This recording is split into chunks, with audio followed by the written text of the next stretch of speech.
if you do want to get pizza, plenty of pizza and drinks that are out there. Welcome to the April.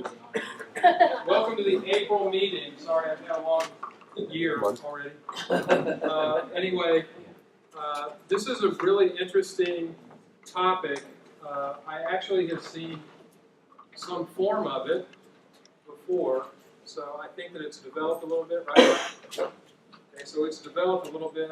We've had a couple of conversations. What's interesting about this topic is that when we released it out there, it really resonated with the crowd because I think we either work with an introvert or an extrovert, or we're dating one, right? So it's really interesting sometimes getting conversations from people with these extreme personalities. So it resonated with the group. Glad you're here. Sorry about the traffic. I heard there was a car accident on the tollway, and then somebody ran out of gas on 635 in the middle lane. I'm usually here an hour early. I get text messages, where are you, where are you? I was stuck in traffic behind the person that had ran out of gas. Oops. Anyway, we're here at Improving Enterprises again. I want to introduce everyone to Dave Belcher. Dave's going to have...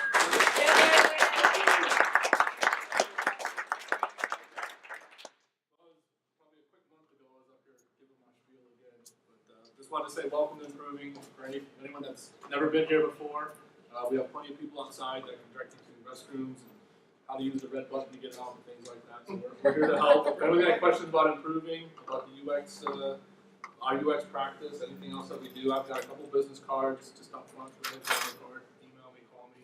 I will be here pretty much all night as well.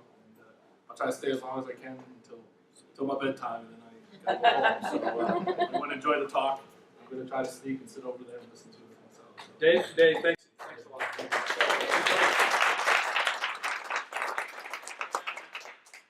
Just a little tip, he's a highly functioning introvert. Highly functioning introvert. Right, that's a compliment. It is. It's a compliment. Elisa, you want to go next? Sure. Elisa is our highly functioning extrovert. So true. So Yeah, true. well, I'm the daughter of an extrovert, I can't help it. Well, the exciting news that I have about UXPA, if you haven't heard, the international conference is in London this summer, and registration will be opening shortly. So if you're looking for a really interesting and fun thing to do this summer, come to London, attend the UXPA conference, stay a couple of days, and join us. Very shortly, we will be releasing the results of the salary survey, and due to many of you who participated, we had almost 1,700 responses, which means we will have some great salary data. Probably it's going to be about 3 months, because we have to do all of the data to switch all of the currencies that we got. So that's usually the biggest chunk of the work that we do in terms of the salary survey. Here again, my other question is if any of you want to work on the website, write content, or contribute in any other way, come see me after the meeting, and I'll take your email, and we'll follow up, because we still need people to write for the website. Want to announce the webinar series? Oh, sure. We had our first webinar yesterday. It was yesterday, which was the 10 Commandments of UX Strategy. We're actually going to be introducing a special series.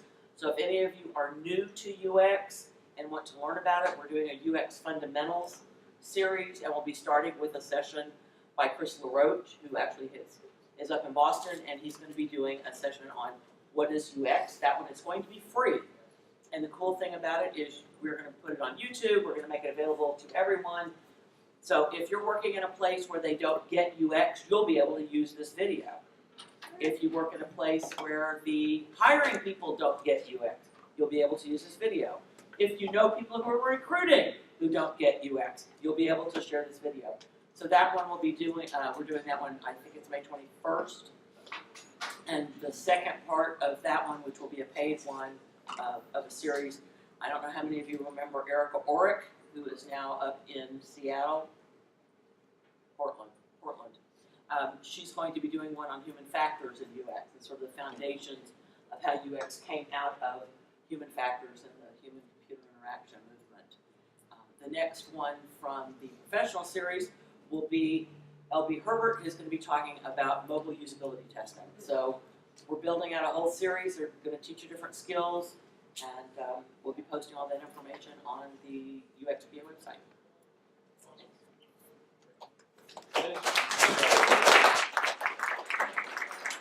That's the world's loudest introvert. I'll just sit here, but you'll be able to hear me. My name's Mitch Todd. We have a meetup group that meets here the first Tuesday of every month called Podcast Dallas. If any of you are interested in podcasting or doing a podcast, maybe you can use a podcast to promote what it is that you're doing, or you have some passion that you want to talk about. Podcasting is a phenomenal tool. Like I said, the first Tuesday of the month, it's free. We do the food thing too. We also have a conference August 16th and 17th called Podcast Movement. And we're going to have 40 prominent podcasters from all over the country. We've got people coming from all over the world for this thing. That's going to be at the Weston at the Galleria. I think it's about $150 for a 2-day conference. So during the weekend, so most of you won't have to miss work. So you can look either one of those up, podcastmovement.com, the conference, podcastdallas.com for the meetup group. Thanks. Awesome.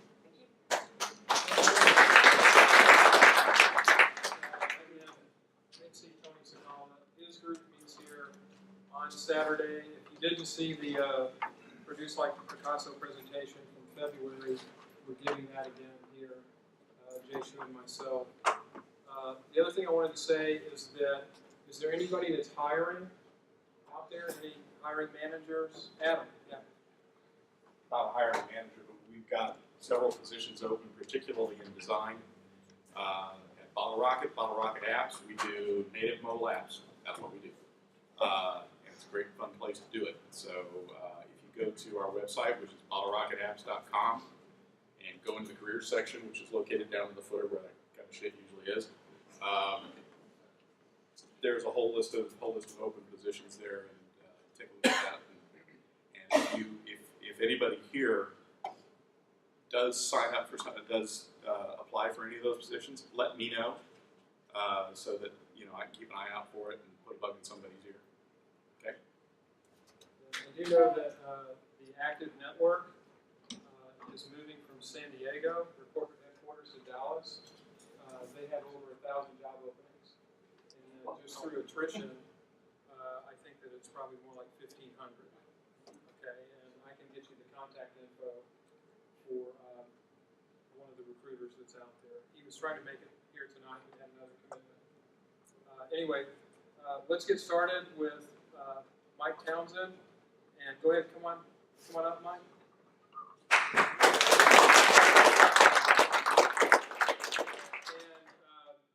This is a great presentation. I think you guys are going to love it. Mike has conducted a lot of research. He's a very energetic speaker. Without further ado, Mike Townson. Thank you. Thank you for going through all that traffic to see me. I appreciate it. Welcome to Introverts and Extroverts, extreme UX personalities. If you're an extrovert, raise your hand. Did you feel that right then? That was all the introverts in the room thinking, they're next going to tell me to raise my hand. I would never do that to you. We have a lot to go through tonight, so strap on your hats and let's do this. My name is Mike Townson. I'm a UX designer. I focus on UX design, interaction design, design research. I work for a company called Project 202. We're based here in Addison, Austin, and Seattle. Been with them for 2 years, and I've been studying design research with them for that amount of time.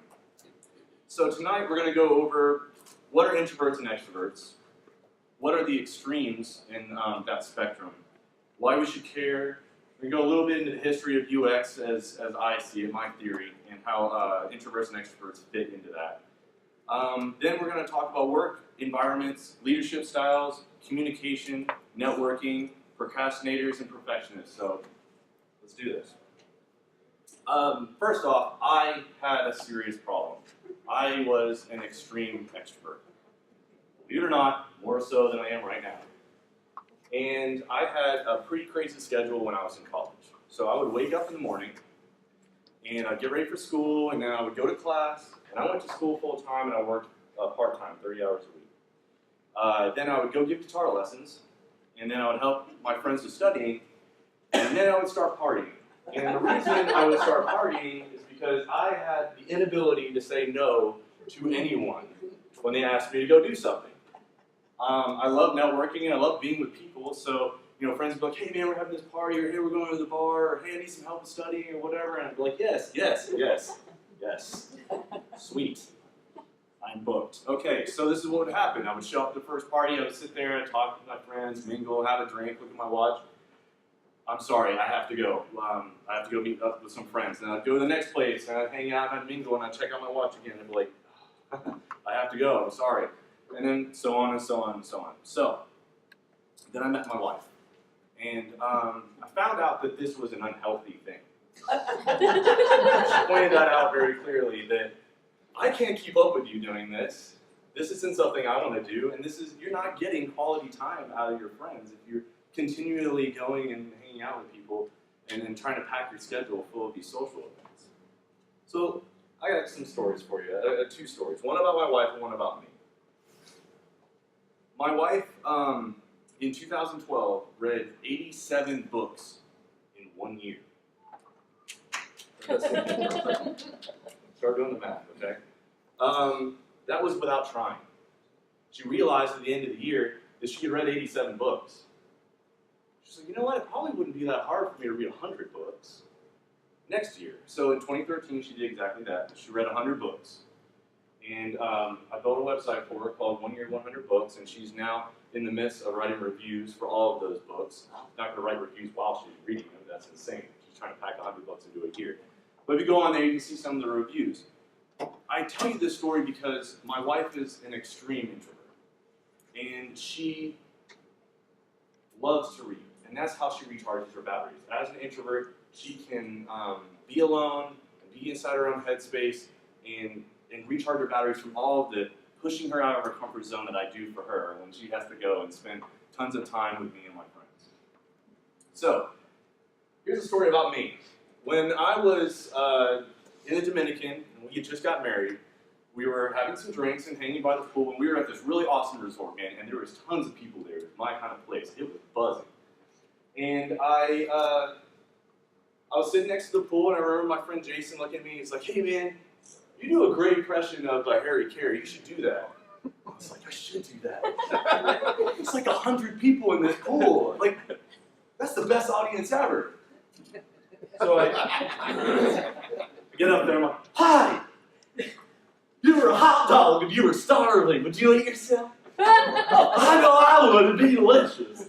I put relish and mustard on it. It'd be great. Everybody starts kind of laughing. You start seeing these people floating in the pool, and they're like, hey, what's going on over there? You know? Hey, what's your favorite planet? Mine's the sun. It's like the king of planets. Hi. Hot dogs should be our national currency. 5 hot dogs equal roughly a nickel, depending on the power of the yen. I'm not sure.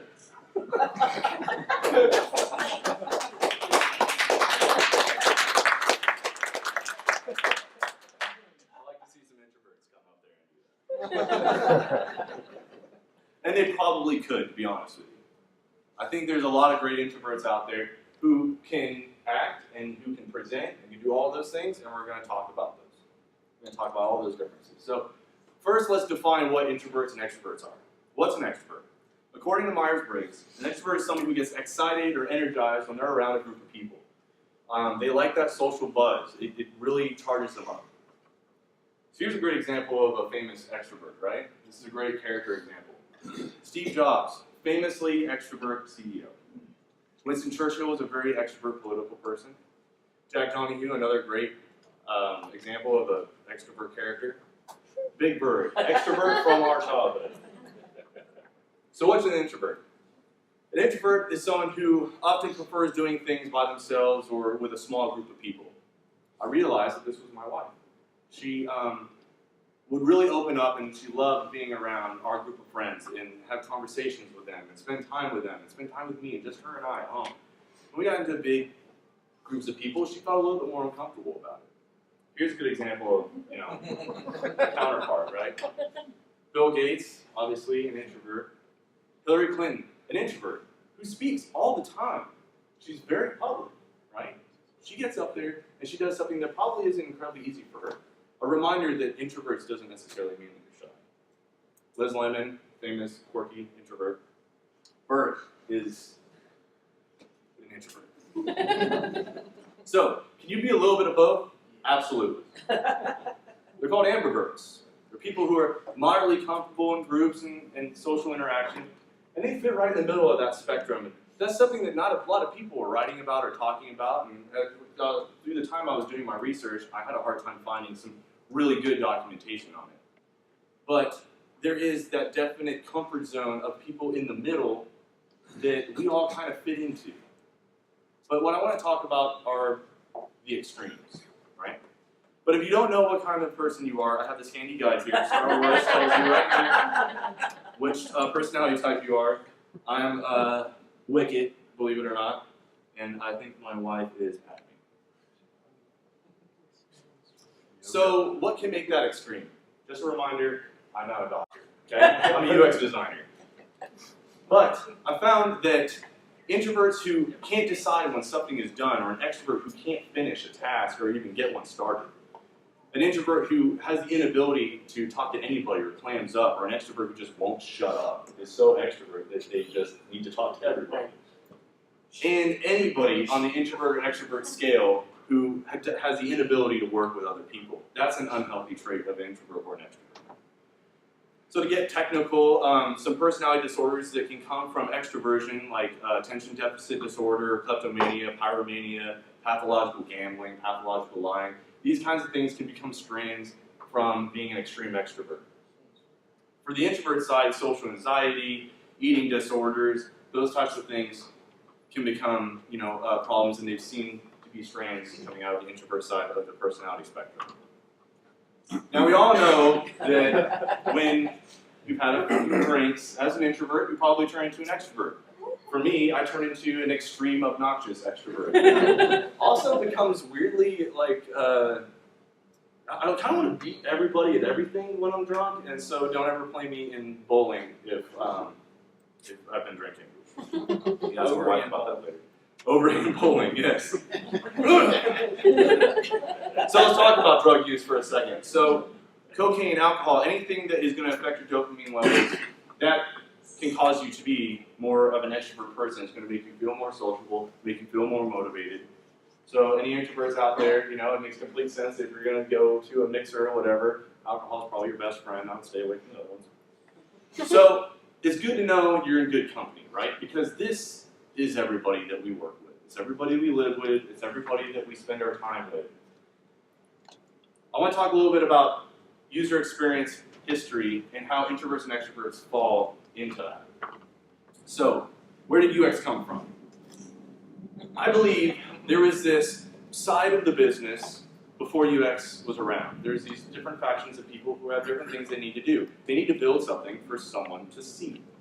So you have your marketing side, right? Your marketing comes up with a great idea, and they're super stoked about it, and it's flashy, and it's dashing, it's got all kinds of great wordage and pictures and everything. But the last thing to really think about is, how's anybody going to see this? How's anybody going to use it? Are they going to be able to click on it? What device are they on? Then you have the IT side, right? And they're really interested in the data that's being delivered. They really want to know how this is going to be built, how people can ingest the information, but not necessarily how they're going to get there, and what that UI layer might be on top. So, we have UX, right? It's that bridge, that gap, or that bridge for the gap, to make sure that all these people who have great ideas are starting to forming their ideas about how to make it super usable. So this is where I think introverts and extroverts come into play. Marketing, highly energized, highly outgoing types of people. Development and research, highly introverted type of people, people who are deep thinkers, people who are internal. And you smash them together, right? Because they all care about what UX is. This might not be true on all cases, but this is a theory that I have, that this is this mixture that we're having in the UX right now, in the UX industry right now. So, introvert plus extrovert, we've all seen this picture before, makes super UXer, right? Super problem solver. So why is all this important? The user is the person who we design for. It's who we work with. It's who we live with. It's who we are. You have to design for them. You have to think about them. And by being able to identify what kind of personality type they are, it's a really good opportunity for you to figure out what their mindset is, where their mental model might be, to have a better idea of what they're maybe going through personally when you're observing them. So how do we focus on these personality types? Well, here's a great kind of outline for the way that I do my job at work. And you can see how many times we reference a user in each one of these slices. Beginning, in the middle, in testing. Center the user around everything you do. Make sure that you're thinking about who they are, their personalities, their environments, what they're doing. Doing some research will definitely help. You know who makes great researchers? Introverts. Some of the best researchers I've ever worked with, ever, are introverts. They're very, very good at thinking about what works and who the person that they're observing is. And they can get into that space. A lot better than somebody like me who just wants to ask them questions, hang out, ask them where they got their shoes. Hey man, how'd you get this job, you know? So, taking personalities into account, who they are, where they are, what their emotional value is with the product, all those things are important, right? Designing for someone you're not is really hard to do. As an extrovert, when I'm designing for introverts, I have a disadvantage. That's why I usually ask my wife about stuff, because it helps me figure out what I'm not doing right, because that's not who I am. I'm an extrovert. I'm not an introvert. But if you put yourself in a very regulated way of doing research, you can break out of that in your own head thinking when you're designing and think about the people that you're actually designing for. Data is a great sanity check for this too. If your data says that the person needs this, then that means they need that. There's no room for error. There's no room for guessing. Being empathetic to the user is super important. I think if you put yourself in someone else's shoes, then you'll get to solving the problem a lot quicker. Contextual inquiries can help. Contextual inquiries, fancy word for user observations. Don't just ask the user what they want. What they tell you might not necessarily be true. They might not actually know what they want. Introvert or extrovert aside, they might not know. Observe them in a natural habitat. There's a famous saying that actually never happened, supposedly, that Henry Ford said the customers wanted, asked customers if they wanted, they would send a faster horse. Not really what they wanted? No. They wanted an automobile, right? So I want to talk about the creative environment that we all work in as UXers. How many UXers do we have in the room? So we got quite a few, okay. And hopefully the rest of you kind of understands what UX is now. I know I just tipped the surface a little bit, but in this creative environment that we're in, it's pretty easy to get distracted because there's a lot of moving parts, there's a lot of moving people, there's a lot of conversations, there's a lot of collaborating. This is an example of the office that I work in, and notice the menacing Joker with the Nerf guns, right? Shoots you with those every time you walk in, so be prepared for that as an introvert.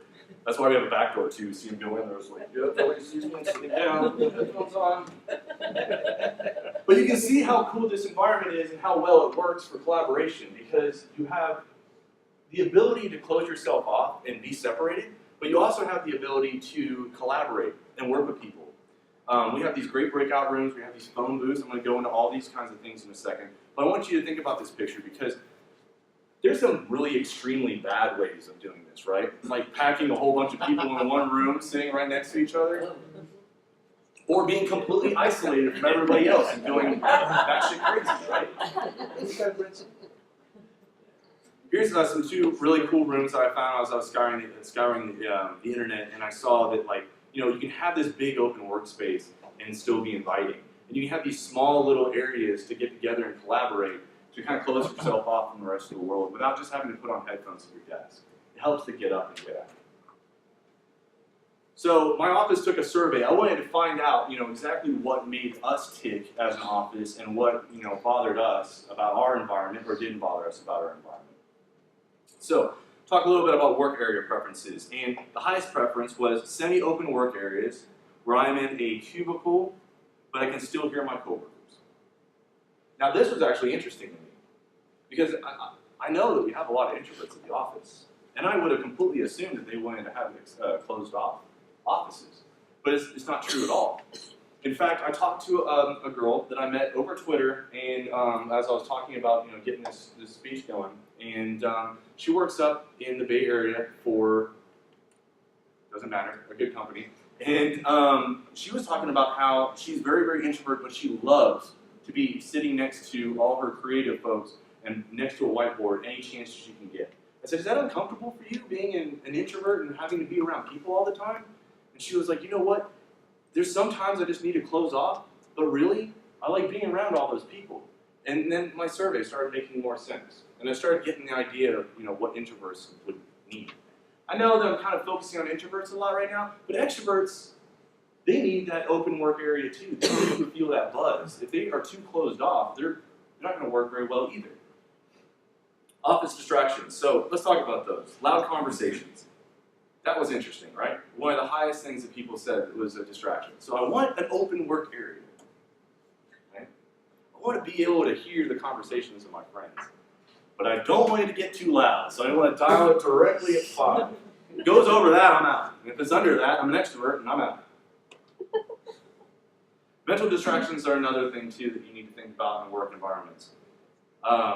Mass emails was like the number one for them, and I completely 100% agree. Software update notifications. If you haven't gone to iOS 7 or OS X 7, 1, whatever, Maverick, you get that thing all the time. And I refuse to upgrade because of the software I have on my computer, and that is the most obnoxious thing I've ever had.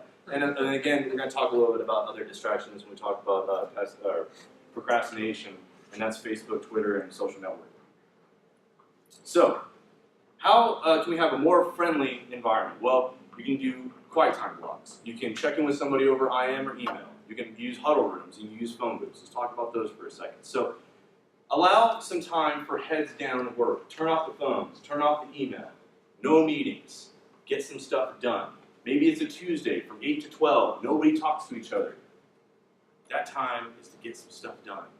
And you know it because everybody's in the office. Because they know they can get in there and they can get work done, and then when lunchtime hits, they all go out to lunch and they all have a good time. Checking in with somebody over IM is a great way to communicate without breaking someone's mental state when they're working on something. IMs can be ignored, so if somebody doesn't answer you, just remember, like, they're busy. They don't need to be contacted right now. But it's a lot better than coming up and tapping somebody on the shoulder and trying to bother. So communication preferences, let's talk about that. Emails. It's not that great, right? In person, way better. Even if you're an introvert, even if you're an extrovert, it's so much better to talk to somebody in person. I don't know why somebody put video conferencing on there, but somebody voted for it, and I know for a fact that doesn't work. I don't know how many times I've been on a Google Hangout and I was like, what, can you see me? Huddle rooms are really cool. Gotta use Skype. Yeah, Skype. Or GoToMeeting, just kidding.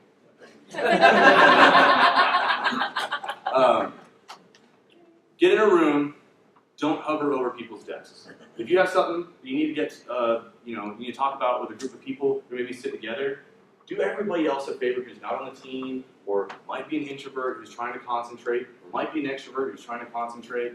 Pull them into a room, because nobody wants to look like a hovering art director, and it happens all the time. I have started taking pictures every time this happens at work, and I can't wait to start my own Keto 2 hovering art director's blog. Office phone calls. I do this a lot. I'm sorry. I do. I should stop. I know I'm preaching about it right now, but as I was typing this, I was like, I do this all the time, and people must get so annoyed. So, office phone calls, try to leave them out. We have these phone booths at work, which are great. They're like these little isolated rooms with a desk and a phone. You can get on like a phone call with clients if they're overseas or across state or something like that. Or you take your personal phone calls in there, but nobody wants to listen to that in a big open workroom, right? So get it out. It's a good segue into managing introverts and extroverts and how to be managed if you're an introvert or extrovert. So extroverts, they'll tell you when something's up, right? Man, I'm bothered by this client. I'm bothered by this project. I'm bothered by this dude I'm sitting next to who doesn't wear deodorant. They'll say something. Introverts, sometimes they'll internalize things for so long that you don't actually realize that they have a problem. So make sure you check in with your introverts on a regular basis, and you find out, hey, you doing good? I know you said something earlier, and it was a peep, and I just want to make sure it's not going to turn into a yell, and you're going to come in here and. So, how do you manage big mixed teams with all these people, right? Well, it's hard because extroverts can overpower the introverts. It's super easy, especially in brainstorming sessions, right? And not everybody's going to speak up as much as those extroverts will, so make sure you're keeping the introverts in mind. Spend time to circle back with them on projects. Spend time to really focus on what their needs are, because more than likely, they're the most creative, most innovative person in the group. They need to know, or you need to know what's in their head. And how are you going to do that? You just expect them to come up and talk to you if they're not comfortable. So having mixed management, if you're an introvert, or if you're an extrovert, and you have an introvert or extrovert manager, or hopefully you have one of both, go and get advice from both of them. A great story from the same girl at the same company, I can't remember. She told me that when she started, she had a problem with the client that she started the job for. And the client was a little overbearing, and he wouldn't really listen to her, so she went to her extrovert manager, and the extrovert manager was like, well, you need to take control. You need to go talk to your project manager. Make sure that make sure that they understand the problem so they can play some defense for you. This needs to get nipped in the butt right away. Thanks. And then she goes to the introvert manager. Well, think about what his head is like right now. I mean, what's he dealing with? How many projects he's got going on? Is there something that you're not doing? Doing everything right? Cool. All right. Well, then make sure you take notes on the exact things he's saying. Read them back to him, because he might not have the time to really think about the strategy, and you can probably point some things out. I mean, that's what you're getting paid to do. So you can see the extreme differences between those two. I think the important part is being able to see when to use those extremes in the workplace and with the type of clients that you have. Brainstorming sessions are important, I think, and there's a lot of people who don't do them right. And I think that it's not a very good environment for an introvert if you don't do it right. So you need to make sure you set expectations at the beginning. We're not going to defer judgment. We're going to reach for quantity, not quality, okay? We're going to try to get as many ideas out in the atmosphere as possible so we can start cherry picking the best ones. We're going to give everybody a heads up before we get started. That is meant for the introverts in the room. Hey, we're going to have a meeting in 2 days. Be thinking about this. Cool? Cool. They will come back with phenomenal ideas. The extroverts will too, and they'll be the first ones to speak, I guarantee it.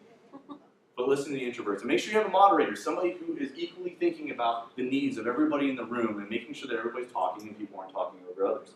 Using sticky notes to put out ideas, that's the best way to do it. Raising your hand, we're not in high school anymore. Throw them up on a board, make sure they're there, make sure they're documented, and make sure you take lots of breaks. So I sent out the survey to my coworkers, and I was asking them about brainstorming. What I got back was interesting. I feel like my voice is heard, but I wish I was given more time before coming up with ideas. Think about that next time you set up a brainstorming session, or if you're in one and you have the ability to control it. Remember, not everybody is a robot, right? They can't just come up with awesome ideas off the top of their head and be super badass at it. So give people time to really come in their own and come up with great ideas. Right, networking. Introverts, they puckered up a little bit again, right? Because introverts love networking. It's like the best thing to do ever. Extroverts are obviously natural networkers, right? And we're good at the small talk, and we're good at swapping stories and talking to ourselves, and talking about pretty much anything. And, that's great. Introverts aren't that great. But it doesn't mean that an introvert couldn't be good at it. It just means naturally they probably aren't that great at it. So use some tools to make it easy. Change the conversation over from an in-face social environment to Twitter when you're done meeting with them. Use your extrovert friends as your guides to help you network with other people. And practice makes perfect, like everything else. If you practice how to network, you'll be better at networking. Here's some great tools. LinkedIn, duh, right? Twitter, awesome. I have a friend who's in the room. His name's Nathan Smith. He is the most connected guy on Twitter I've ever met in my entire life. He has connected me to all kinds of people. I guarantee that after today, if you befriend him, he will help you become more of an extrovert online at least. Any way that you can continue talking, take you to that technology. It'll help you out a bunch. Using your extrovert friends is great. I love hooking people up with other people. I love it. If I heard somebody was looking for this type of person and I just met you and you're that type of person, you are now officially my best friend. You're going to freaking feel like it because I'm going to just promote the crap out of you. And that's just something as an extrovert I like to do. I'm like that guy in high school who, you know, he was like really good friends with this indie band that nobody really liked, and he would go to parties and be like, dude, you gotta hang out, like, you gotta check out my new band. You should leave the party and come to my car and sit in my car and listen to my band, like right now. So there's this band I really like, and they're called The Shouting Matches, and there's an album called Grown Ass Man. I was playing it when we were in here. You should download them and listen to it now that I have you all in my car. Download them, listen to them, they're awesome. Practice makes perfect. Like leveling up your WoW character, level up your networking skills, right? Remember names, remember what people do. Remember basic topics of conversation. You do not understand how far that will go. Just learning a tidbit about what that conversation was about connected to their name and what they do. All of us want to feel like we're important to someone else. It's good to remember those things because if somebody came to you and said, hey Mike, yeah, I remember you ride motorcycles and you got crazy hair. Totally, like, we should hang out sometime. I'm like, I totally want to hang out with that guy. He likes me. You know? But if you're an introvert and you want to continue that conversation, put it on Twitter, man. That's okay. Use social networking to do it so you have that nice buffer of 2 computer screens between you and the other person. It's not easy. It takes practice. I go to every party, and every time, and tonight it's going to happen. I'm like, hey, I'm Mike. I'm like, hey, beep. I'm like, sorry, I didn't catch your name. Beep. Oh, awesome. I thought it was beep. I totally thought it was beep. So, introverts and extroverts, really no matter who you are, you can have some issues, right? You can become a procrastinator pretty easily, or a perfectionist pretty easily. So I want to talk about, like, is there some kind of tie between being an introvert and extrovert to being a procrastinator or a perfectionist? A great quote by Pablo Picasso: "Only put off until tomorrow what you are willing to die having left undone." That was for fun. Who procrastinates? Chronic procrastination affects 25% of adults, believe it or not. I bet it's more than that because we all have iPhones. Have you ever pulled your phone out and said, I'm going to do this thing, and you get on like Facebook? My wife calls it phoneamnesia. It happens to me all the time. 25 to 75% of college students procrastinate. Duh! Study in 2007 said 80% to 95% of college students procrastinate on a regular basis. Have you ever been to college? Nobody's doing like schoolwork, they're just partying their ass off, right? Are extroverts more prone to procrastination?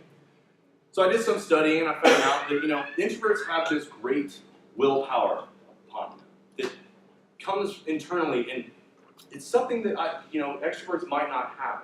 Can they use that to become better producers and less procrastinators? Absolutely. Extroverts, you have a tool in your toolbox too. It's called outside influence. You have friends. You have a lot of them. Go ask one of them to hold you accountable and make sure you do what you're supposed to do. That is my wife. It's something I say I'm going to do, she gets on me about it. Again, I'm not a doctor. I'll go back to that because that's a hilarious picture. So it's not trivial, procrastination, right? It's a problem with self-regulation. Procrastinators are not born, they're made. So it's something that happens as you become an adult. Having a harsh, controlling father can also, and I'm about to bring the room down, right? So having a bad upbringing and having a harsh father can make it so you have a hard time regulating yourself. Procrastinators seem to drink more. They manage that, generalizations, problems, and they don't have very good self-regulation. They lie to themselves. They actively look for distractions. That's one. That bullet for me is definitely something that happens. I actively look for ways to get out of picking up dog dirt. So how do you beat this, right? So you find inspiration from an outside source. You hold others accountable, or you have others hold you accountable. You set a schedule, you set a time frame. You know, if you were at Brian's talk, you know that he had a very regimented schedule that he never broke, and that's how he got so many paintings painted. So do that for yourselves. Hold yourself to a little bit higher schedule and more of a regulation, and you'll limit your distractions. You'll be able to get done what you need to get done. So again, I go back to mental distractions, right? 50% of people say that Facebook, Twitter, and social networks are a distraction while they're at work. I love Facebook. I love Twitter. I freaking love YouTube. I will turn that crap off so I can get work done. Have no fear of perfection. You'll never reach it. South Rhode Island. Are introverts more prone to perfectionism? You know, I think that we all know introvert personality types that are prone to being perfectionism. Have a hard time letting go of something. Have a hard time of making that realization that it's a project to get done and the fun isn't in the project itself. An introvert takes an opposite approach by deeply getting caught up in their work. And not so much about getting excited about publishing it or finishing it. Psychologists say, you know, it could be this joy of doing the work and not so much the joy of actually getting it done. It's the affliction of the gifted, and the population at large of the introvert personality types are very incredibly gifted. So, can perfectionism affect introverts more than extroverts? I believe so. So how do you beat it? Well, Guy Kawasaki in Don't Worry, Be Crappy says, it's good enough. Ship it. Ship it, test it, fix it, ship it, test it, fix it, right? Set a depth, don't go any deeper. Remember the purpose, focus on that journey, and make sure that it's a learning experience for you. And it's not so much about, you know, making it the most perfect, awesome object you ever can, but sending it out to the world and letting the world give you some great feedback on it. I call that beating the ship out of it. That's what I like to do. I like to, it's like paper airplane that I will send out, and maybe I'll get an SOS bottle or another paper airplane back and somebody will say, that sucks. And I'm like, sweet, I'm going to do it again. So, talked about introverts and extroverts, talked about what the extremes were, why you should care, the history of UX a little bit, work environments, leadership styles, how to communicate if you're an introvert, how to communicate if you're an extrovert, how to network if you're an introvert because it's hard, use your extrovert friends, and procrastinators and perfectionists. I want to leave you with this last quote. In a gentle way, you can shape the world. It's my favorite introvert, next to my wife, of course. So if you have any questions and you're an introvert, just check my phone. If you're an extrovert, bring it on. I won't yell it out very loud. So one of the questions that I had is, in your research, did you come across anything or any examples of where an introvert has converted themselves into an extrovert fully? Yeah, totally. Because I feel I'm that way, like I don't talk in front of groups. Yeah, that's pretty much the definition of an ambivert. From what I've been reading, is introverts will start as introverts when they're children, and then they will grow into something more extrovert when they're an adult. You know, now that the quote escapes me, it was Young that said, "If you find, you'll never find an extreme extrovert or an extreme all the way introvert. They wouldn't exist. They make themselves go crazy." You know, so I think everybody falls close to that ambivert scale. Some probably go way far right or way far left than the others, but you know, you can definitely be that middle, and I think that middle can shift depending on age. I've seen it shift in situations. There have been situations that I've been in, as extrovert as I am. I mean, I just did a Harry Carey impression in front of you guys. I've gone to parties or been in situations where I didn't feel comfortable, and I was an introvert right then and there. Sweaty, just sweaty. Don't want to talk to anybody. I'm like, look for the exit. How do I get out of here? It happens. Anybody else have a question? I'll break the stereotype of an introvert because I'm introverted.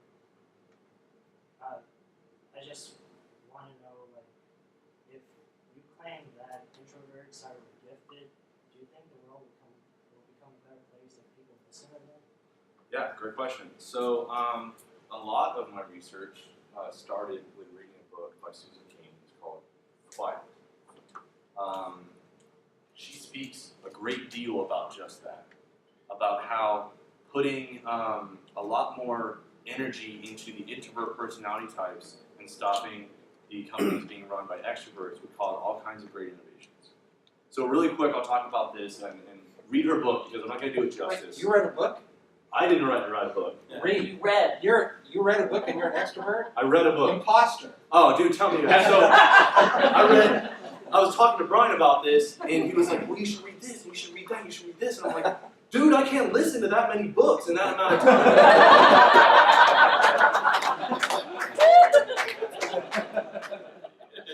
So, Quiet is great because it gives a history of how introverts and extroverts flipped in the 1920s. So, the cult of personality, the cult of character before the 1920s was something that was the normal. Everybody lived in mostly rural areas, and you knew just your close group of people that were maybe like 5 or 6 acres away from you. And life was a lot more about what you were doing for people and not saying, right? You do a great deed and not tell anybody about it. Or, you know, if somebody needed to borrow something or somebody was in trouble, you'd go and help them. And it wasn't anything just to go back to doing your daily stuff and not shout it out over Twitter or Facebook, right? Brag book is how we call it. But in the 1920s, this whole shift of the salesman mentality, and the Harvard Business School shortly came after that. And it was this, if you can't go up to a door and knock on it and sell them a vacuum cleaner, then you're no good to us, right? And so then you started seeing this giant change to the most successful people in business, not necessarily having the best ideas, they just have the best way to tell you about it. And Harvard even has, you know, a secret method to that. Say it 3 times. Say it 3 times. Say it 3 times. And so, like, that doesn't mean you're smart. That doesn't mean you have a great idea. It just means you're really good at talking to other people and changing people's minds and being a manipulator, and that's great. Now, I know I'm up here like you know, I'm an expert preaching about how introverts should take over the world. I totally think they should because my life is so much better being married to one. I have a project manager at home who completely keeps me intact, so. We were supposed to have a technocracy, we have a lawyerocracy because too many big mouths. Yep. And that's why we're in the boat, right? High school mentality. And how you beat that. Because all the research breaks down to your relationships and your social functions being designed in high school. Yep. So I think there's definitely a shift happening. Might not be a quick shift, but it's happening. You know what's funny is introverts get a lot more extrovert when they're online. I know a lot of introverts who seem like the most extroverted people I've ever met until I meet them in person and realize they're not. And the reason I say that is because I think the more that we use technology to communicate ideas and get tasks done, the more introverts have a playing field that's even. And they can come up with ideas, and they can share those ideas, and they can be heard because of the internet. I just want to add to that. It's because we have time to like type in our thoughts, whereas we're not trying to sell you something. We're just telling you like our opinion. Yep. So I have a really great. You know, I agree with that, and I wonder if it's in an introvert trait, is that you have this internal filter that everything you're thinking is going through that filter first before you even speak. And at the same time, you'd be processing everything. It's like, okay, I missed it. Mike, one of the things that I thought you said was really good was with the brainstorming sessions, giving introverts a little bit more time, preparing them so that they have time to think about it, process it, filter it, reflect on it, and then they're just going to spill out a bunch of ideas. I thought that, to me, that was a really good nugget from tonight that wasn't in the last presentation, so good on you. Thank you. Here, Bringing value every time I talk. Oh, good. Now I want to challenge you. I want you to do the impersonation, but do it as Jeremy doing Harry Carey. in a second. So I want to riff on that for a second. So I work with this really awesome introvert guy, man. He's great. His name's Matt, and he makes me laugh every day. He's hysterical. So I sent out this survey, right, to work, and everybody answered. And he came up to me, and he was like, "I can't answer this because it doesn't have this answer on it. So I'm just going to tell it to you." And I was like, "Holy, all right." He goes, "I'm not good at speaking to people in groups, and I'm not good at speaking to people directly in person." And he goes, "For the same reason." You know, what's that reason? He goes, "Well, you're supposed to look at people in the eyes when you talk to them." And he goes, "And I can't continue making eye contact and think about all the awesome stuff that's going to come out of my mouth." So it doesn't matter if it's one person or 2 people or 10 people. It's like, if there's eyes I got to look at, my brain does not function. I said, I promise that at some point in my talk, and I am going to reference that. I'm so glad that came about. Go ahead.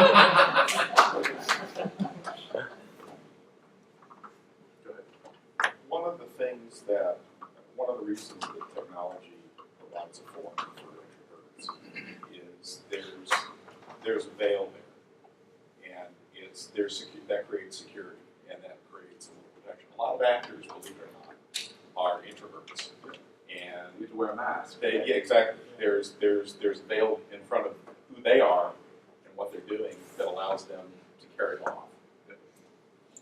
I absolutely 100% agree. And my data that I've read says the same thing. I think that's why it's interesting and it's important for us to take into account personality types of our demographics when we're building software and we're designing things, right? Because something that maybe involves a lot of that type of communication. I mean, for instance, introverts, how often do you love to do video conferencing, really? I mean, I hate to go back to that, but like when you have to have a camera on you, you know that everybody in the earth can see you. Do you feel comfortable? Do you feel like you're doing your best work? Do you feel like you're communicating the best way? If you're building some software for people that forces you to get out of your comfort zone in the way that you communicate, and you're marketing to a highly introvert demographic, let's say scientists, researchers, you know, not bungee jumpers or freaking, not the person who bungee jump, that's not a very good example, but, you know, somebody who wants to be seen and communicate to people, if you don't take that into account, are you doing your users their justice? Probably not. If you're doing some user research and you don't have time to really know much about them, and you're not going to get to follow up a lot with each person, is there a way that you can sort of introduce or warm things up so that there's something of a level playing field for those people out there that are going to be talking and giving you information? So you're talking about when you're setting up actual interviews? Yeah, almost like if you had a focus group or something like that almost. Yep. If you're going to be talking to people, they could be a whole cross section, so you don't know them, they may be for introverts. Sure. But you kind So of. more of a market research type of. Right, and you have a limited amount of time, but you want to be sure that you get information from all of them pretty evenly. I'll tell you what I think. I think that. Hey, Mike, I got that one. I can answer that. I actually can, okay? So, and we talked about it, actually, at South by Southwest, over beer, but you're going bleed. Yep. Okay, it was great. So, what I do, my little strategy, when I do the one-on-one, and I'm walking them back, and I've told Josh this, is I go, well, tell me about yourself. You live in the area? They go, yeah. Did you find the place okay? You got family in the area? Okay. You got brothers or sisters? Are you older or younger? And I do the birth order book, which we talked about. And I find out, you know, the birth order book, if they're firstborn, they're usually a little bit more, they have a leadership style, they take control, they probably manage younger siblings. If they're an only child, they're, you know, usually a go-getter. They could be a slacker, but you can find that out pretty quick. If they are middle-born, it is either a victim, Marsha, or they are a peacemaker. Either way, you're fine. If they're younger, they like to party, and they're spoiled, right? So if they're younger, So what happens if your sister's 11 years older than you, so you're the youngest, You're more like an only I child. am an only child, so I am a partier go-getter. Right. That's how you get alcohol poisoning. Yeah, the thing is, Leslie, from I'd that like to little refute bit, that. from those real quick questions, you already know that you can, because it's all about making them feel comfortable. Okay, so if they're a go-getter type, right? So firstborn or an only, don't worry about it. It's already taken care of. If they're a middle child, is it victim or peacemaker? Either way, it's the same strategy. This is going to be really easy. We're going to walk through this. You just make it very gentle. If they're younger, right, and they like to party, you don't really even have to worry about it either because they're going to tell you everything. So you just need to be prepared in either case. The harder one is the middle because you've got to get them to relax, to open up. That's the strategy I use. It's more of the birth order strategy, and it seems to work. Yeah, and my answer to that question would have been a lot more simple than that and probably not better. But I think all research that you can do is good. It's best to do contextual inquiries because you learn about things that they're not necessarily telling you. Focus groups are about getting direct feedback from them based on questions you're asking them.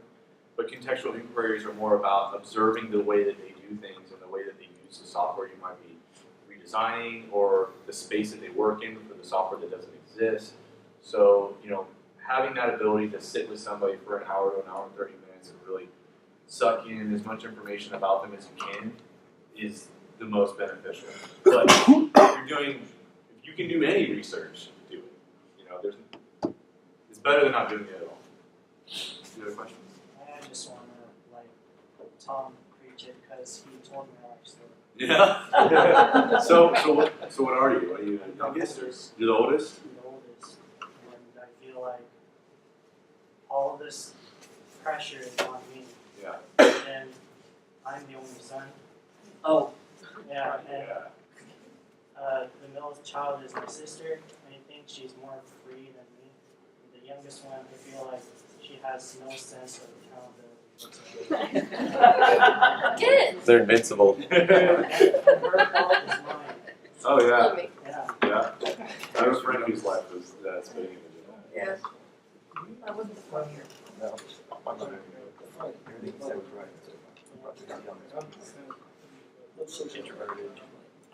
That's why I hopped over here and looked at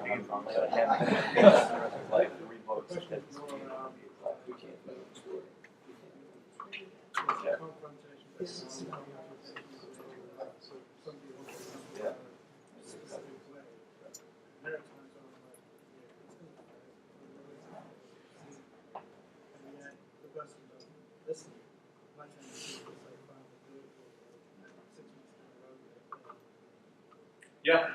Can you repeat the question? Yeah, I will. Yeah. I know it's wrong, but at the same time, I just don't want to get into it. Sure. So he was talking a little bit about confrontation and how you deal with it, especially from an introvert's point of view, because this person just won't listen, they want to do it their way. Introvert knows best because they're an expert in that field, and what do, right? So do you get combative with them, or do you let it fail and I told you so? This happens all the time being a consultant. This happens all the time in our industry, right? You have seen wants and needs from clients, and they might not really understand even what UX is. So I can't hit home enough about education of what we do, right? A lot of people don't understand it. I think earlier today, right when I showed up, we were having this conversation about how our families don't understand what we do. My dad still doesn't understand what I do. But I use him as a great tactic to explain what UX is and how it's important, especially when he's frustrated with something. Why didn't this work? Because didn't have UX people like me work on it. And he's like, that's bullshit. So I think it starts with education, right? It starts with trying to find a common ground of communication, and for an introvert, it might be a short email, not a book, right? Let's keep it to 3 or 4 lines, hopefully, and some great reference material on some best practices and best way to do things. And try not to cut off a whole bunch at once, It's the small wins that I think are important in our industry. If you can get them to sign off on 2 out of the 5 problems that they're having, you're better off than you were if they just dismiss you altogether and don't do anything. So I think prioritizing what you really want to communicate and try to communicate as directly as possible, and give some references, try to be intelligent, try to be, best communicator about it you can. Does that answer your question at all? Yeah? Mine? Josh and I were just saying something. We were just talking before about when you're getting into a confrontation with an extrovert, one of the best things you can generally do is to basically stroke their ego. It's a good way to, very, very good way to Talk about their awesome hair, dude. absolutely. Yeah. And if I love all of you. you can stroke their ego over the phone, even better. Yeah, it's true. Because you have distance. Right? Yep. Brian did that every week before this conference, and that's why I'm standing up here. It's true, isn't it? So this is a comment back to. I'm sorry, you had a question too, right?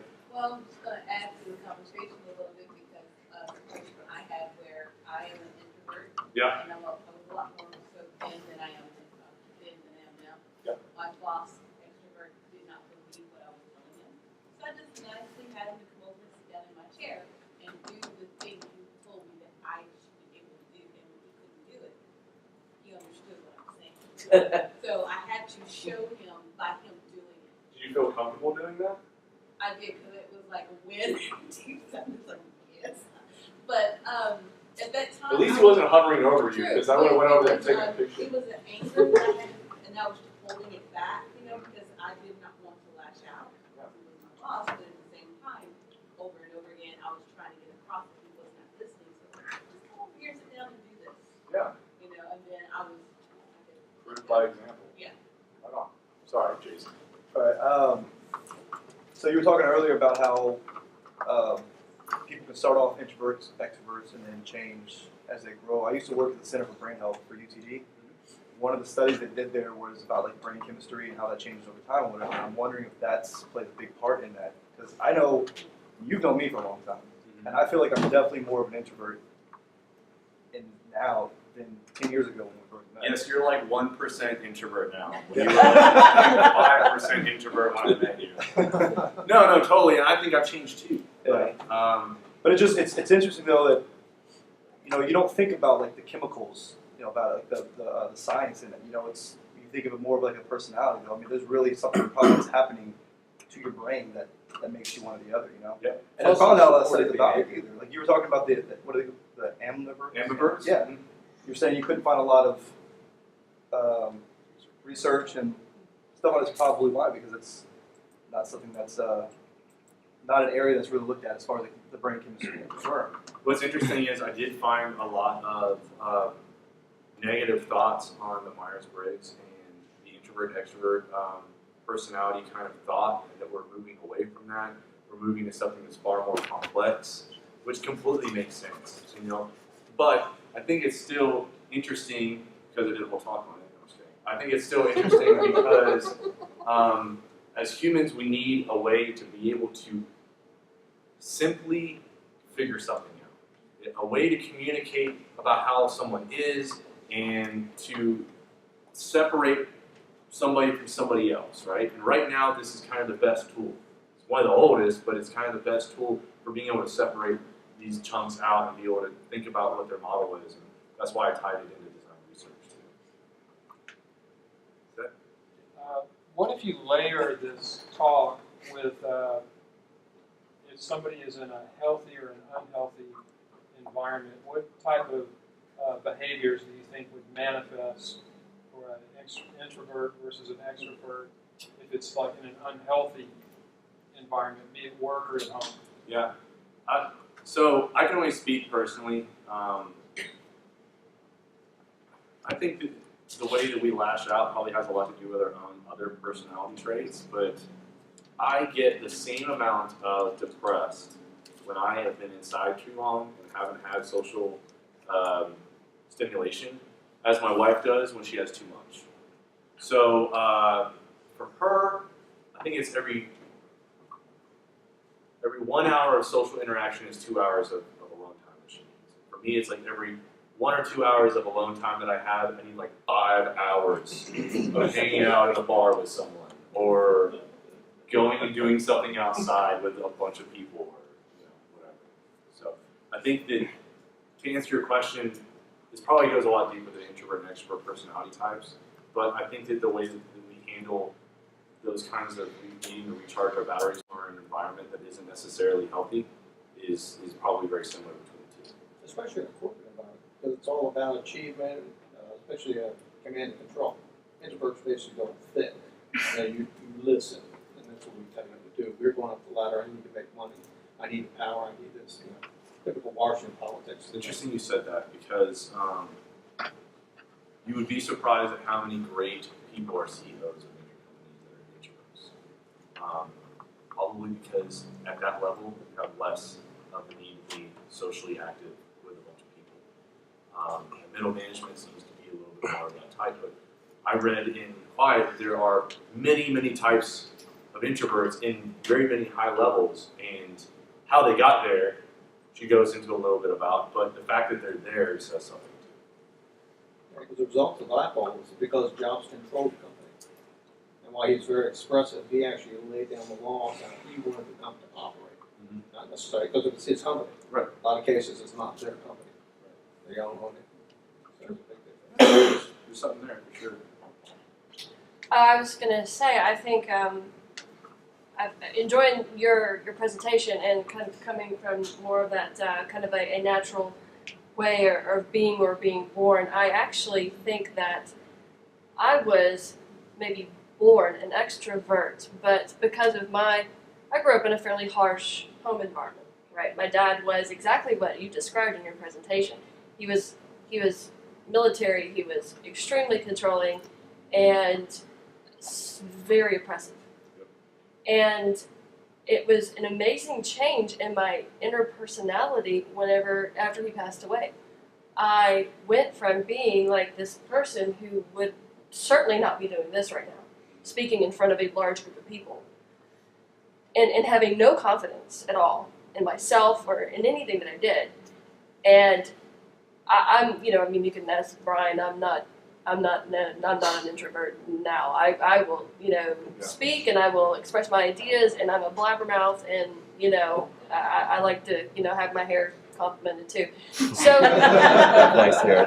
It is interesting how it's true. It's around chemicals, but I think too so much of it can be around personality and around around environments and around how those environments can extremely affect you. And I've noticed that in work environments, if I have a team that kind of recognizes that it takes me a little while to warm up, just from, like I said, how I grew up, but once I'm comfortable, they can kind of switch the way that they interact with me. So at first they will be like, "You're doing great, Crystal, you're doing great, things are going great, everything is awesome." And then once I'm kind of switched, they're like, "Oh, okay, well, she's doing good now. She's she doesn't need me to kind of be the cheerleader anymore. Right. She's comfortable, she is set." And so I think for introverts, a lot of it is kind of an environment and or social hang-up, so to speak. Yeah. Does that make sense? It makes sense. I think I'm not a doctor either. Right. I think having a good manager helps. I think all my best mentors were introverts. They just knew how to talk to me, and they knew how to make me feel. They also were able to kind of set my expectations of what I was going to do, and from a project level to a personal level. My mom's an introvert, and my dad is very extrovert, and I learned a lot of great things from him, but a lot of the support was from an introvert, in my house. So I'm glad you're able to share that with us. It's awesome. I don't think that you're an introvert or an extrovert born and then you stay that way. I mean, people know that you can take the Myers-Briggs, and the next day, if you had a bad day, you take the Myers-Briggs or something completely different. It depends on what day you take it and what mood you're in. So. Interesting. Could you talk about how extroverts are? How do I say this? How people look up to extroverts, and then we kind of see introverts as not less, but There's a complete social stigma, right? Yeah. Okay. Did you talk about that? Yeah. Okay, because that's really huge in my family. Oh, really? Yeah. I'm from South Louisiana. My family's very loud and very Cajun. And you weren't allowed to be an introvert in my family. Like if you were not an extrovert, you weren't heard, you weren't talked to, and it wasn't like we weren't mean to you or whatever. It's just you just get left behind. There's so many of us, and you're so loud or whatever. And you know, I wonder how like what does that do to you? The same thing I guess for you. Your dad was oppressive, and then when he passed, that's when you kind of came out of your. You know, Jake was he's the youngest one. I don't remember him growing up. He's 5 years younger than me. I don't remember him because every time he was around, he never spoke. He never said anything. And when he finally moved away, moved back to Florida to my dad's house, I remember I came to visit him, and I hadn't seen him in like a year or something like that. He was a sophomore in high school at this point, and I mean, he came down, he wore like a tutu from. He was doing some kind of like high school thing where like they had him up, huh? He had to. They were doing things like the football players had to dress like the cheerleaders or something like that or whatever. And it was the first time I'd seen him in like a year or whatever. He's this quiet, sweet dude, and he's like coming down the stairs, he's got this like skirt on and everything. He's like, "What's up, brother?" I'm like, "Who is this?" And it was like when he finally got away from his brothers, you know, that he finally like opened up and blossomed and became, you know, this other person. But then he went to college, and then he became an introvert again at college when he moved. As soon as he graduated, right? Yeah, because when he moved in with me out of college, like we lived together for about a year, and you know. So I read something I read this article about Harvard Business School and how if you are not an extrovert, you don't get in. If you get in, then you have been hiding your introversion as best as you can, and you've been completely screwing yourself up. And it's about who speaks up the loudest in class and the most often. Again, I read that in a couple places, but quiet was where I read that article too. I can't stress it enough. That's pretty cool. Everybody should read it. Extrovert, Introverts, still on my side. What's it called? Quiet by Susan Cain. Yep. Or listen to it, because that's what I did. Yeah, she does have a great TED Talk. Check out the short one. She have two. When you were talking about it, Oh, right on. Okay, yeah, she has an awesome TED Talk. She talks about how introvert she is. So, and it's a great story. Cool. No more questions. Thank you very much.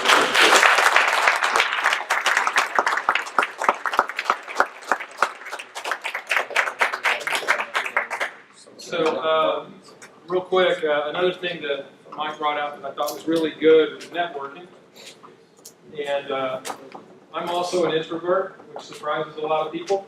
But I have certain strategies that I do just to cope with the big crowd. Some of which is Jay Shu, you guys know him, he's the big extrovert that's not here. If he was here, he'd be in the center of the room, drawing everyone's attention. I would assume a flanking position. I would talk to the people that are not talking to Jay, and then I would have Jay introduce me to the rest of y'all. It's that simple, right? And so you do have your extrovert friend. The other thing that's a really good template, so if you go to, and actually Josh, you come up here and you deliver the template because you know it. Right. Sure. Josh. Quick story though. At UXPA, this was Josh's first conference last year, and he looks lost in the lobby. Just because he was kind of lost. He doesn't know anybody. He doesn't know how to introduce himself. And so I'm checking in with my wife and kid. I see Josh is lost, and I say to Josh, "What are we doing here, Josh? What are we doing here?" And you said To go to talks and learn. Right. And then you said, I said, "Fuck that." Hey, that's not introverted. We are not here for that. We are here to network. Okay. Show me how you network, Josh. So I got cards in this pocket. I hand out a card. I say, "Hi, my name is Joshua." And I say, "Fuck that." was he got out his card carrier. He opens it up very slowly. He's fumbling with it, and I go, "You got to throw that away." He goes, "I just bought it." Throw it away. It's in the way. Here's how you network.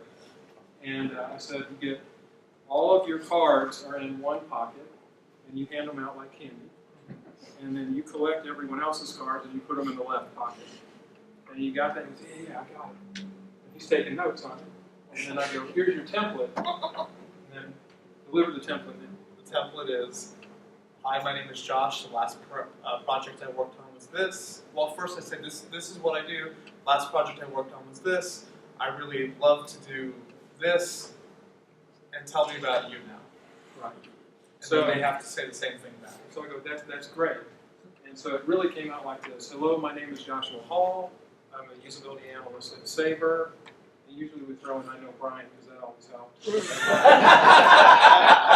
And then he said, the last cool project I worked on was this Format Finder project. And Format Finder is this tool that travel agents use. It's the #1 thing that they go to every day. We learned these 5 things. We're going to transform the way that they do business. How cool is that? Tell me about yourself. And gives the card. Okay. All right. That evening, I come to the lobby. Josh is on this thing called LinkedIn that he hadn't joined. He had just recently, and he's putting in 175 cards. 175. By the end of the session, people are thinking Josh is throwing parties. He had like 400 names. It was just a wonderful thing. And Josh is also fairly introverted. Also, yet everyone had his business card. Almost everyone at the conference. So I think networking is a powerful thing. But the template, hello, my name is fill in the blank. I do fill in the blank. Last cool project I worked on was fill in the blank. I learned these 3 things, 1, 2, 3. How cool is that? Okay, so that's one template. The other template is tell me what you do, and then tell me what you love to do. Those are 2 completely different questions. Okay, so what's your name? Okay, tell me what you love to do. What you love to do. You love to make art. What type of art? Digital art. Cool. What's the last digital project you worked on? I'm currently in the process of making a mini game that I hope to publish in the mobile app store. Who's it for? It's for people who want to experience 60 seconds of bliss. How do they do that? Good pitch. How do they do 60 seconds of bliss? I don't need that much. They just find the mobile app. Download my app. Yeah, download my Here app. I am. Visit my self. Download my app is the best. Download my app. But anyway, tell me what you love to do. You get that type of an answer. Tell me what you do. Now tell me what you do. I make art for business. Right. For yourself? Yes. Or for someone else? For me and for other people. Other people. Okay. That didn't sound as cool as what do you love to do. Okay. Or he might have said, I like to cook. Well, what do you like to cook? And you get more information. So that's, again, Introverts Guide to Networking, template number 2. And then the other tip was assume a flanking position with Jay Shue. Or mine. I gave Mike Jay Shue's book. I think we're going to have that at the next UX Book Club, maybe? As soon as we hear back from Jed, make sure he's going to be there, but yeah. Yeah, okay. And so I gave this to Mike. This is an interesting book. It has a lot of, it's called Brilliance, Understanding the Creative Mind. And the way that they wrote it is based on, it's a non-fiction fiction book. Okay? So it has stuff about psychology, stuff that you might have seen in this presentation, and a lot more. But it's written as if a college student was taking a class called Brilliance, taught by this wacky guy named Jay Shue. And it's that blog, and it's what that guy's learning in the class. So it's really neat. Check it out. It's on Amazon now. It's actually on sale. So again, give it up for Mike.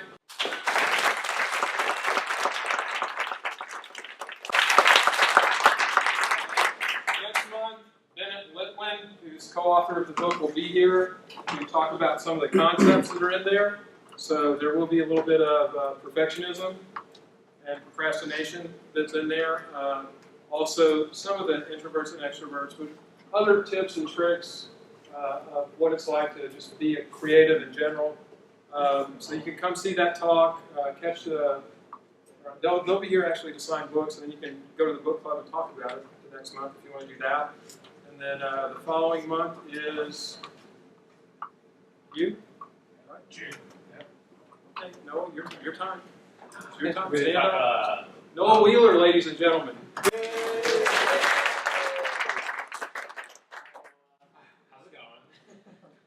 I'm going to be talking about, I'm part of a startup called Simple Interact, and we're a small healthcare startup, and we've been doing lean UX for about 8 months now, and I'd like to talk about some of our experiences we've had, and hopefully help you guys learn about what doing lean UX in a healthcare startup is, and some unique challenges we faced, and also have some feedback from you all about your experiences with lean UX and how we can improve.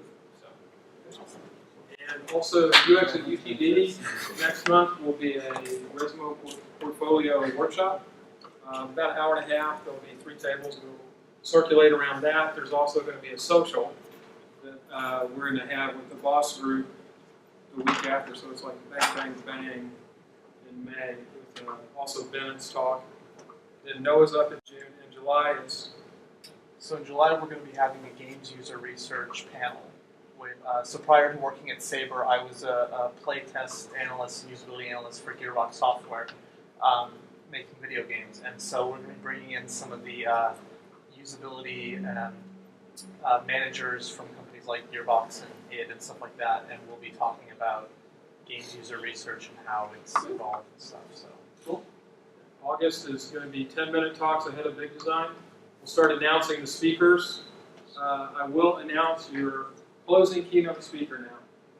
Okay? This particular person won an Oscar for a little movie called The Empire Strikes Back. They worked on Star Wars, the scene where C-3PO tells R2 to let the Wookiee win.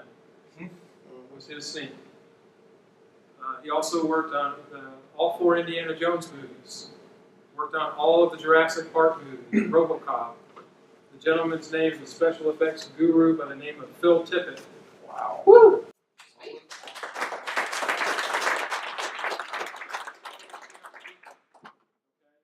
And we also have Jeff Gofeld, also is one of our speakers. He's one of our keynotes. Round of applause for him, the Lean UX.